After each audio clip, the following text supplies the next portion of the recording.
તો મિત્રો તમે પણ મેકના યુઝર છો અને સ્પેસવાળી આદત પડી જાય છે પણ વિન્ડો વાપરવું પડે છે, તો તમને એક જમાવટ ટ્રીક આપીશ જેના થ્રુ તમે સ્પેસથી ફોટો કે કોઈ પણ ડોક્યુમેન્ટ જોઈ શકશો, એ પણ એપલની જેવી રીતે, એ પણ આપણા વિન્ડોમાં. તો એના માટે વહી જવાનું છે આપણે કોઈ પણ તમારા બ્રાઉઝરમાં અને લખવાનું છે ક્વિકલુક.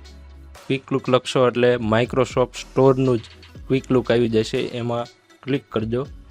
ડાઉનલોડ કરતાં વ્યૂ ઇન સ્ટોરમાં જઈ ઓપન માઇક્રોસોફ્ટ સ્ટોર એમાં જઈને તમારે ઇન્સ્ટોલ કરવું પડશે. ગેટ દબાવશો એટલે તમારે ડાઉનલોડ થશે. ડાઉનલોડ થઈ જાય એટલે તમારે ડાયરેક્ટ આવશે ઓપન કરશો એટલે બીજું કંઈ થાય છે નહીં. તમે મિનિમાઇઝ કરીને ડાયરેક્ટ તમે ફોટા ઉપર ક્લિક કરશો એટલે સ્પેસ દબાવશો એટલે તમારે એપલની સિસ્ટમ ચાલુ થઈ જશે. કોઈ પણ વસ્તુમાં કોઈ પણ ડોક્યુમેન્ટ, વિડીયો બધું જ તમારે સ્પેસથી તમે જોઈ શકશો. જેમ કે જો હું આ ફોટા વોલપેપર જોઉં છું એ જ રીતે ચાલુ થઈ જશે.